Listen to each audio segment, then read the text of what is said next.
Senator Loren Legarda is recognized. I respect the right of our distinguished colleague from Cavite for stating that he does not wish to be interpellated. This representation, Mr. President, would have wanted to not just interpellate, but to be more enlightened on this issue, but it will take so much time. I simply want to state, Mr. President, that believing in an ideology which may be different from the majority, in layman's terms, believing in policies and philosophies which may be left of center, so to speak, does not make anyone subversive. In fact, in 1992, it was former President Fidel V. Ramos who repealed the anti-subversion law. Having said that, Mr. President, I have pushed for the resumption of peace talks. We know that the comprehensive agreement on socio-economic reforms is on the agenda, and this was a legacy of former President Ramos, and I hope that the peace talks can be revived, can ensue, so that the common goal of leaders of our country, whether we are elected in the Senate or even working with a grassroots organization deemed subversive or left by government but not really proven, can work together towards more equity, peace, and authentic, real reforms in the countryside. I will never judge Chair Popoy de Vera, just as I will never judge his sister. I do not know the issue, and I do not know her personally. All I can say is that having celebrated National Heroes Day yesterday, there are many heroes in our midst whom we see and who we do not see or know. Even heroes who may be associated with the CPP. I declare that I have worked with the National Democratic Front, and I am not ashamed of it. I have worked with them, not for them, in my role as a journalist, along with then Minority Leader Aquilino Pimentel. As a young senator, I have worked for the release of captives, both in the police and the military establishment, from the mountains of Davao to the jungles and mountains of Sorsogon in Bicol and in Lianga, Surigao Sur.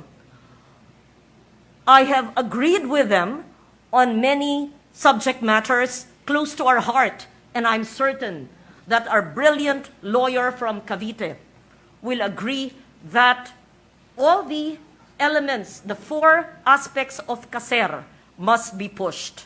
Having said that, Mr. President, I would like the anti-terror law to be reviewed. I recall, and I hope my vote was recorded correctly when I was in the House of Representatives at the height of the pandemic, because I did not vote in its favor. And I do not recall what law or what pronouncement of government has declared the Communist Party of the Philippines or similar organizations, movements, beliefs, associations could be declared as what? Enemies of the state? It's so difficult to identify that. If we see and study what they actually believe and want, it is social justice. It is really uplifting our people from poverty for decades without bearing arms, of course. And the disposition of forces is part of the four elements of CASER. I am in the military establishment. I studied GSC and NDCP. I proudly belong to the AFP Reserve Corps, being a full colonel. I fully respect and associate myself with some of the views and the concerns of the good senator. However, I also would not pass judgment and label, perhaps, certain organizations whose beliefs may be different from the general majority. But when we look at it, we bear similar Welcome back. objectives, vision, dreams for our people. I say that not in contrary to my good friend Senator Tolentino's manifestation today, or those who wish to associate with them. I stand here as someone who has worked with the so-called left of this country and was admired many of those who share the same vision for a country, who may belong to those who are considered left of center. And there is nothing wrong with that, Mr. President. It does not make anyone subversive. In fact, there's no subversion law. Now, if we are called terrorists for believing in certain beliefs which are considered left, then that's a longer debate altogether. All I'm saying is that while I appreciate the manifestation of the good senator from Cavite, I also believe that heroes like Dr. Jose Rizal, who was considered subversive by the Spanish, who was killed in Laguna, is our national hero.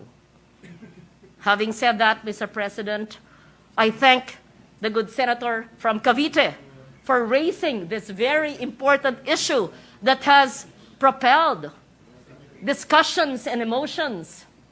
I do not totally disagree with you, but I think this is a very important subject of discussion, and we will never completely agree with each other.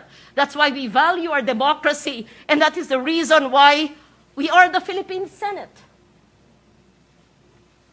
I will leave it at that, Mr. President. Ang gusto ko lang sabihin po, maraming bayani, hindi man natin kilala, maaring nasa Autonomous Region of Muslim Mindanao, maaring nasa bundok, at hindi alam kung paano bibigyan ng kapayapaan ang ating bansa, pero isa lang ang ating adikain na matanggal na natin ang matagal na nating nararanasang kahirapan at marating na natin the long evasive peace. It has evaded us for decades on. Thank you, Mr. President. Mr. President, just a minute of response. I thank the good distinguished lady from Capiz for her remarks. Indeed, I am not ascribing any fault on the part of the personalities and perhaps the names that I mentioned. But just for the record, Mr. President, the CPP-NPA has been declared as a terrorist organization by the European Union, the United States, the United Kingdom, Australia, Canada, and New Zealand, and a number of other countries, Mr. President, and including perhaps a greater bulk of the members of the UN Security Council. Just for the record, Mr. President. But again, I appreciate and thank the distinguished lady from Capiz, Panay, for her response. Thank you, Mr. President.